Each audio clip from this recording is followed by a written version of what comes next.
Ya, baik, bismillahirrahmanirrahim. Assalamualaikum warahmatullahi wabarakatuh. Bismillah, alhamdulillah, Allahumma salli ala Muhammad wa ala ali Muhammad, la hawla wa la quwata illa billah. At the moment, we are going to discuss about digital learning for economic. And this is first meeting for us.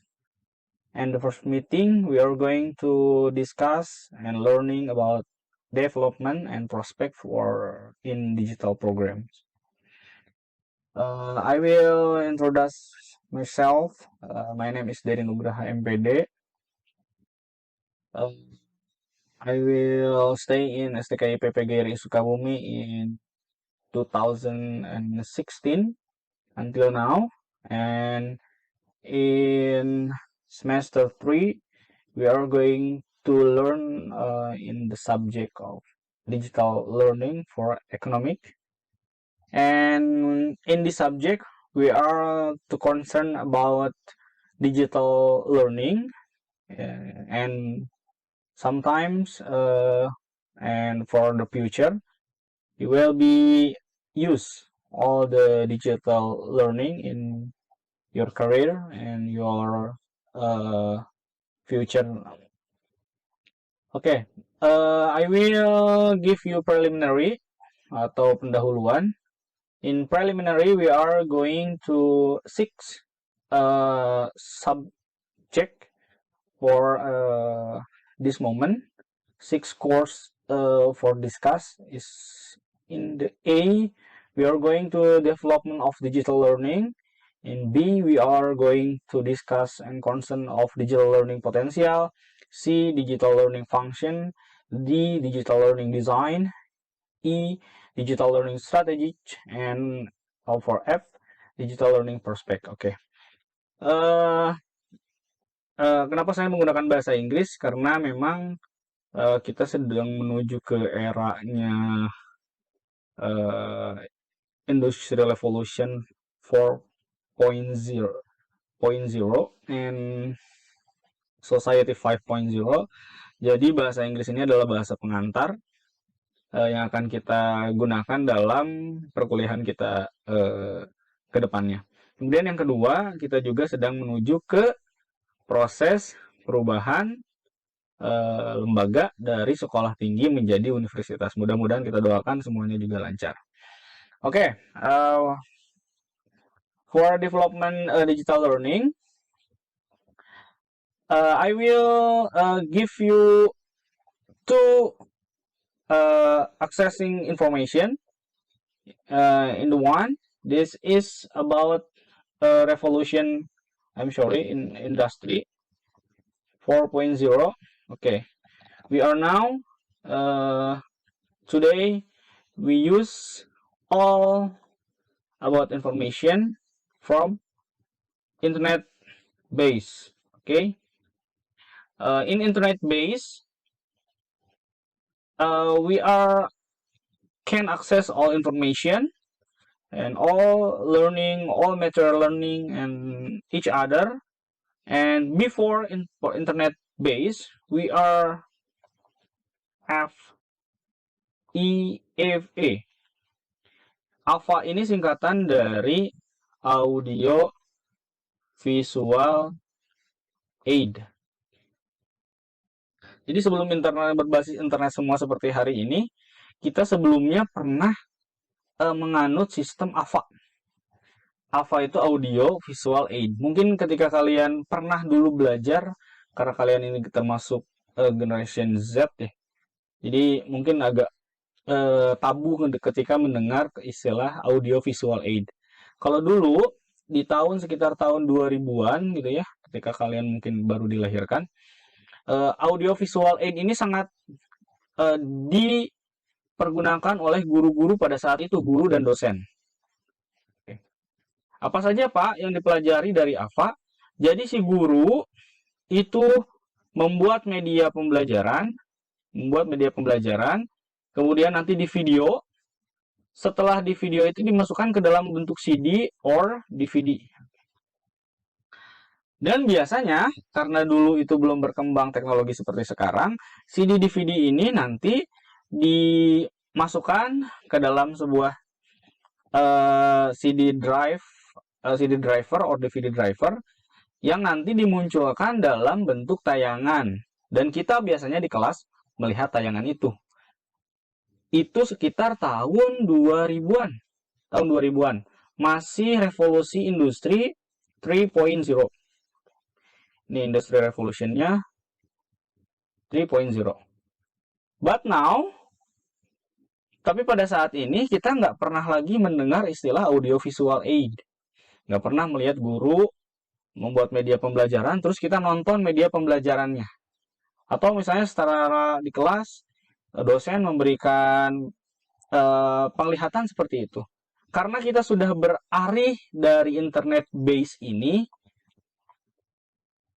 to be based on artificial intelligence. Okay. Kita sering mendengar istilah AI. Artificial intelligence ini yang saat ini kita pergunakan. Di seluruh bidang kehidupan, kita sekarang sudah menuju ke artificial intelligence. Dari mulai kehidupan kita diatur, sampai dengan, mohon maaf, dari kita mulai bangun tidur, sampai dengan kita akan tidur kembali, itu semuanya diatur oleh AI. Tanpa kita sadari. Contoh, we use gadget. I will choose one. Your smartphone. Before you wake up, you set alarm. Alarm is basic for AI.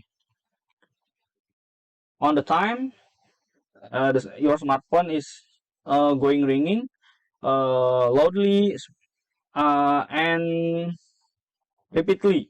Jadi kalau diatur, smartphone kalian diatur, itu nanti dia akan berdering, cuma bolak-balik gitu ya, udah berdering terus berulang kali. Itu yang ngaturnya adalah AI atau artificial intelligence. Kemudian kalian memesan Gojek pada jam 8, jam 9 kalian lapar, kalian memesan makanan melalui GoFood misalnya. Oke. Itu juga basisnya adalah AI. Kemudian setelah GoFood kalian masuk ke perkuliahan. Oke. Perkuliahan misalnya dengan saya, nanti kalian mengakses beberapa aplikasi karena kalian akan menjadi calon guru. Saya ingin berbagi dengan kalian bahwa kalian generasi Z, guru generasi Z, wajib memiliki kompetensi untuk mengakses digital learning yang bermacam-macam itu. Wajib kalian bisa mengaksesnya. Oke. Ketika perkuliahan, materi disampaikan secara sinkronis or asinkronus. Ada yang via Zoom, yang real time, real life. Kemudian ada juga yang misalnya video YouTube. Ini bisa ya, you can access anywhere anytime. And Google Classroom, you can access anytime anywhere. Nah, dari yang tadi kalian perkuliahan, kemudian kalian pulang lagi, pesan Gojek lagi, sampai dengan kalian nyampe ke rumah atau ke kosan, itu berarti sudah berbasis AI tanpa kita sadari. Oke. Kamu seorang diri menggunakan AI, and then kalau misalnya ada 10 or 100% use AI based on artificial intelligence, itu akan menjadi society. Dan kita pada saat ini sudah masuk ke era society 5.0. Or we are mentioned about super smart people. Jadi apapun yang masyarakat mau itu sudah bisa diakses dengan menggunakan AI gitu. Jadi so it's about mechanical thinking, and it's about social thinking. Jadi ketika kembangan teknologinya pesat, masyarakatnya juga ikut akan mengikuti adaptasi karena kita adalah masyarakat yang manusia yang bisa beradaptasi, salah satu makhluk hidup yang bisa beradaptasi. Oke. Your task, please describe the topic. Oke. Your task, You must be described. You can access in internet about the topic. The topic is about AI, based on AI. Oke, your task ya. Ini tugas kalian untuk membuat sebuah paper 2 halaman cukup tentang AI. And then edit by describe society 4.0. It's all about super smart people. And to page on paper, silahkan cari nanti di internet tentang super smart people. Oke. Ini tentang perkembangan pembelajaran digital. Oke. Next, we are going to discuss concern about digital learning potential. Ternyata pada saat ini dengan kemajuan zaman yang luar biasa, kita memiliki potensial terhadap pembelajaran digital. What's that? Apa saja tentang potensial digital learning-nya? Oke. Saya mengambil dari Kenji Kitao tahun 98 dalam sebuah jurnalnya. Dia berkata bahwa ada 3 potensial pembelajaran digital. Oke. And 1, potential communication tool. 2, potential information access. And 3, potential education and learning. Oke. We are divided 3 segments about potential of digital learning, and the first we are concerned about discuss about communication tools. Jadi Kenji Kitao dalam penelitian itu dia membagi ada 3 potensial dalam pembelajaran digital. Yang pertama tentang alat, dia concern tentang communication tools. Okay. Dulu and at the past maybe we use email for communication, okay, or short message service to SMS. But now, in real time, we use, maybe I will mention some application. It's about WhatsApp, Telegram, and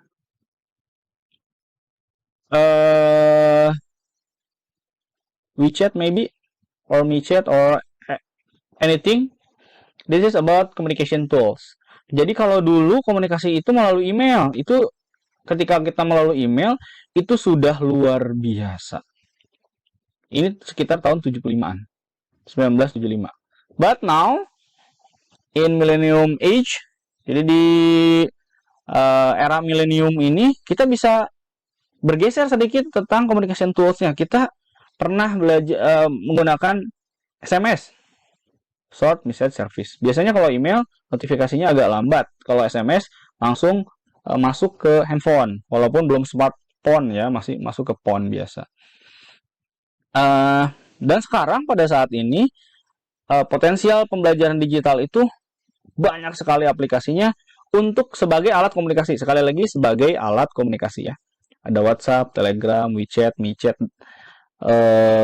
apapun itu namanya yang bisa kita akses sebagai communication tool.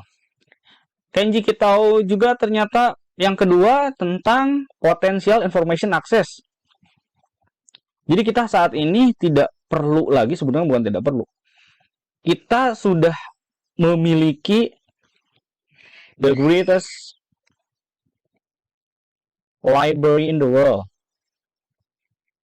Kalau dulu di era tahun 80-an, 90 ya. Oke. Ya 80 sampai 90, mungkin setiap kampus berlomba-lomba, setiap sekolah, setiap lembaga pendidikan berlomba-lomba untuk membuat perpustakaan yang wah, luar biasa. Dan ternyata sekarang saat ini kita bukan berlomba-lomba untuk membuat gedung perpustakaan yang luar biasa megah.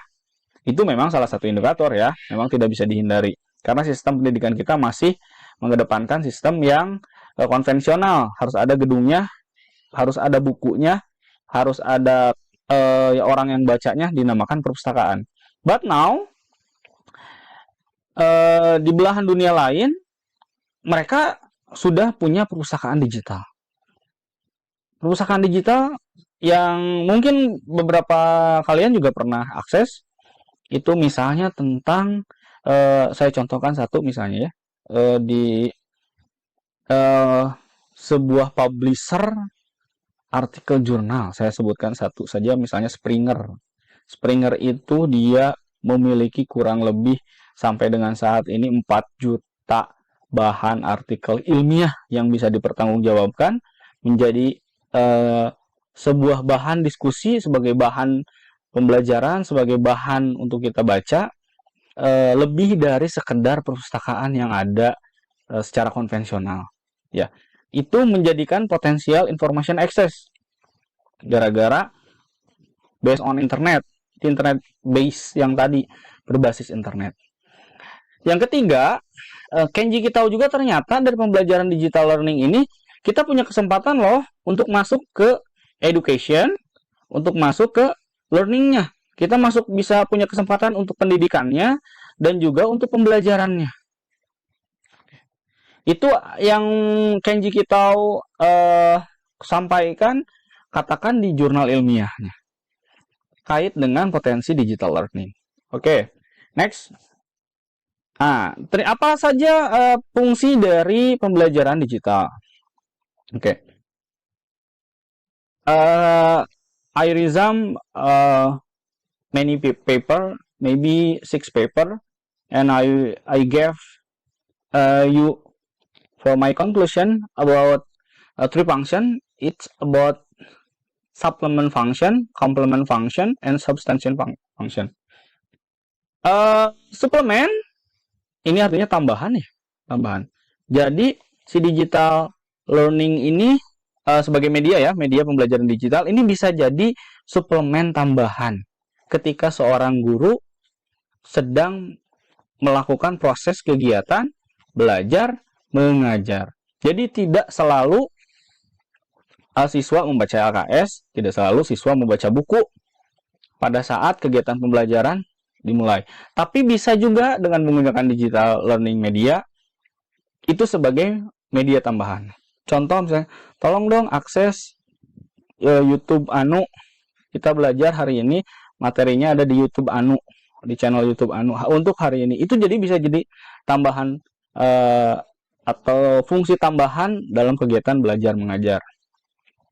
Kemudian yang kedua, fungsinya adalah komplement atau melengkapi. Oke. Untuk fungsi yang melengkapi ini mungkin ketika kegiatan pembelajaran yang bersifat konvensional, si pembelajar, baik itu guru maupun siswa, belum mencapai capaian pembelajaran yang optimal misalnya ya. Pembelajaran yang optimal karena keterbatasan. Saya contohkan satu misalnya. Ketika membayangkan terkait misalnya dengan mata pelajaran ekonomi, ketika kita membayangkan bahwa terjadinya transaksi di dalam sebuah pasar atau e-commerce, itu mungkin kita harus menayangkan bagaimana tata cara kita registrasi di e-commerce, kemudian bagaimana tata cara kita membeli di e-commerce, bagaimana tata cara kita menerima barang di e-commerce. Dan itu mungkin tidak bisa kita dapatkan dari hanya sekedar melihat gambar. Jadi digital learning media ini bisa menjadi pelengkap.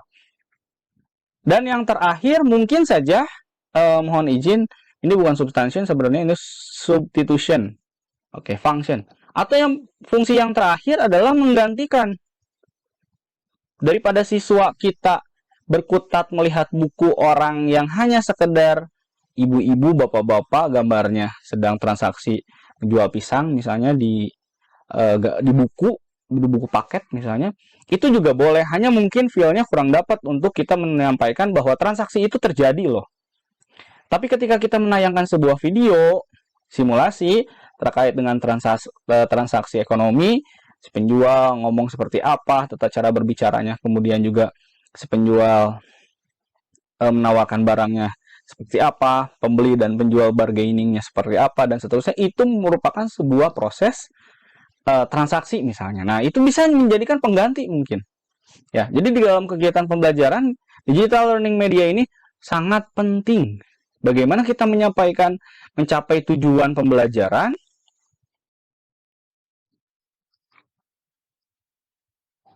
Oke. Bagaimana kita lanjutkan?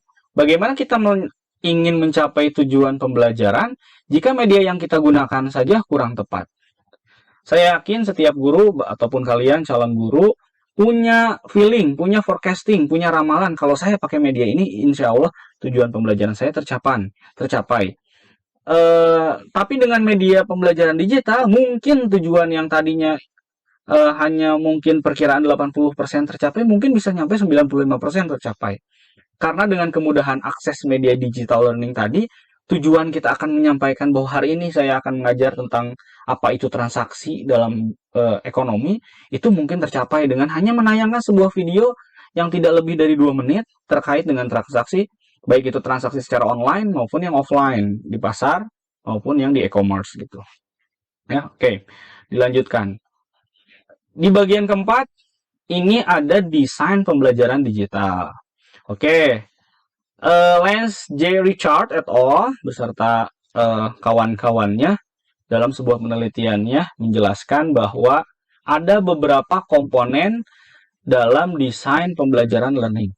Jadi, if you a teacher, you must be in first, you think you must be design about your learning. Jadi kalau kamu seorang guru, hal pertama ketika kalian akan masuk itu bagaimana saya mendesain pembelajaran saya gitu. Karena sebagus apapun media, sebagus apapun performance kalian menyampaikan, tanpa ada desain pembelajaran, itu mungkin ketercapaiannya tidak maksimal atau tidak optimal. Okay, Lance J. Richard et al. She described our age point in the first designing or selecting a courses management tool. Jadi yang pertama dalam menyusun desain atau membuat desain pembelajaran digital, yang pertama adalah menseleksi dulu alat-alat di pembelajarannya. Contoh misalnya kalau kalian ekonomi, pada saat transaksi, apa saja alat-alat yang dipergunakan dalam transaksi. Kalau misalnya tadi video saja cukup, apakah saya perlu demonstrasi? Saya bawa uang monopoli yang pura-pura saya buat si A menjadi menjadi peran pembeli, si B menjadi peran penjual, hanya sekedar menjual dan membeli untuk transaksi. Itu yang pertama yang harus dipikirkan ketika mendesain digital learning. Yang kedua, setelah menyeleksi adalah merencanakan dan mengorganizing.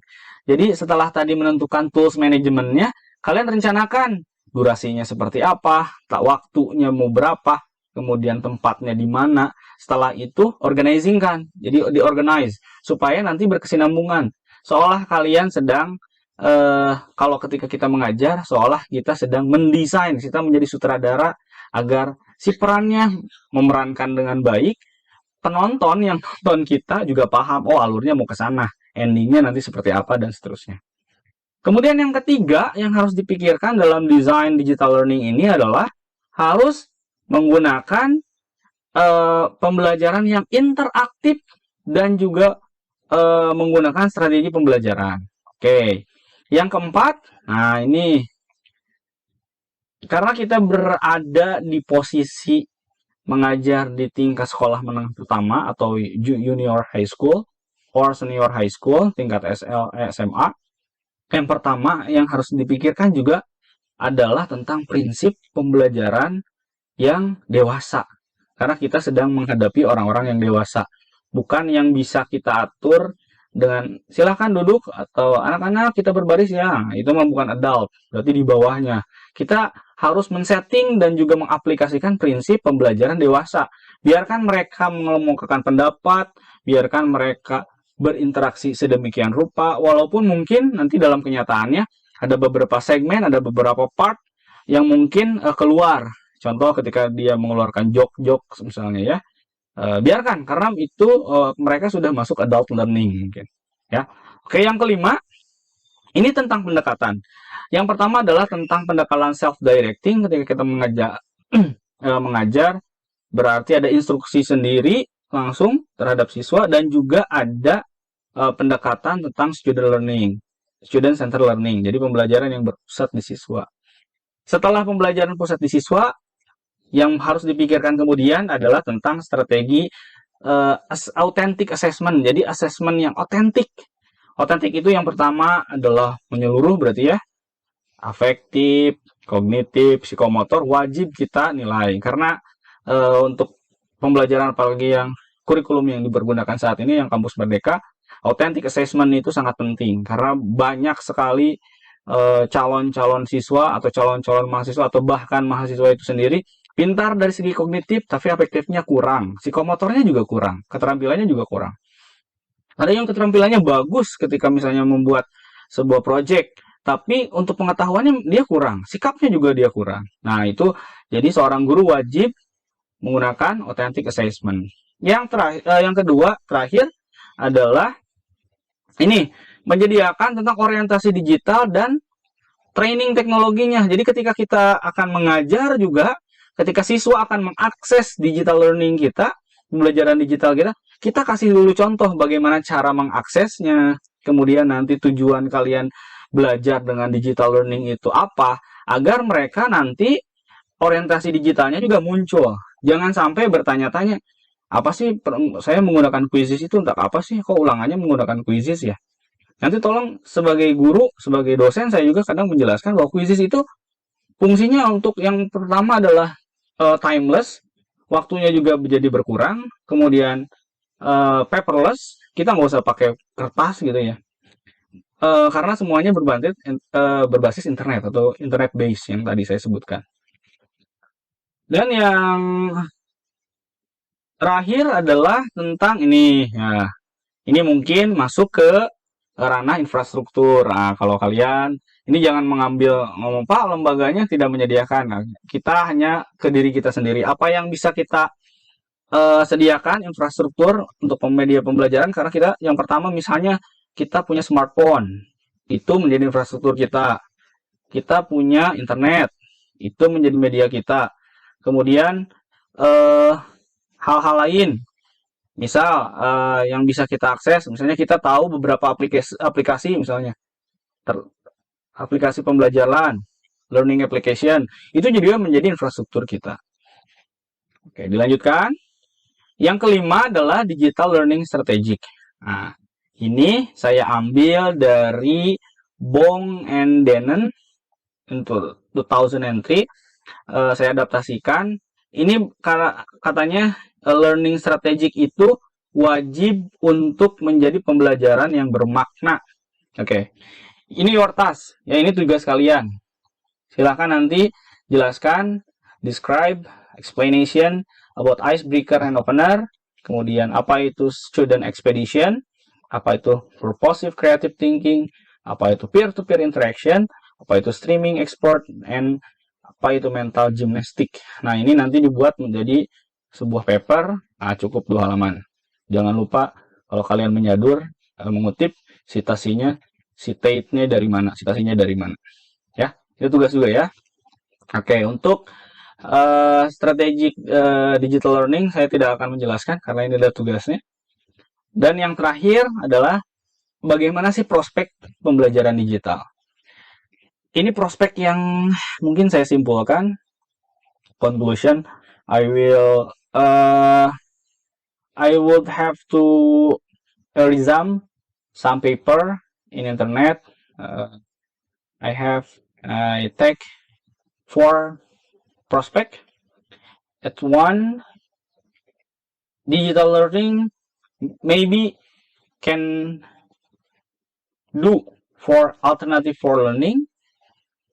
And second, it must be internet based.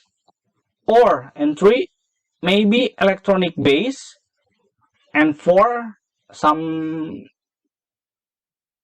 time or in the future, mungkin ini menjadi core untuk education. Jadi ini akan menjadi sebuah akar nanti dari pendidikan. Digital learning ini mungkin nanti kita tidak bisa membayangkan ketika 2100 mungkin semua nggak ada yang pakai kertas mungkin ya. Kita akan menjadi semuanya digital, serba digital. Ya. Itu saja yang bisa saya sampaikan. That's all I will say about discuss and concern about for first meeting. Itu adalah beberapa hal concern yang harus kita pelajari di pertemuan pertama. Mudah-mudahan walaupun bahasa Inggris saya belepotan, kita sama-sama belajar, jangan malu. Karena salah satu keterampilan tambahan kita menjadi seorang guru itu adalah kita bisa menguasai bahasa internasional. Mudah-mudahan bermanfaat pembelajaran kita hari ini. Jika ada hal-hal yang ingin didiskusikan, silahkan langsung menghubungi saya. Mohon maaf atas segala kekurangan. Jika videonya banyak gangguannya, terima kasih banyak atas segala perhatian. Mudah-mudahan selalu bermanfaat. Billahi fisabilillah. Assalamualaikum warahmatullahi wabarakatuh.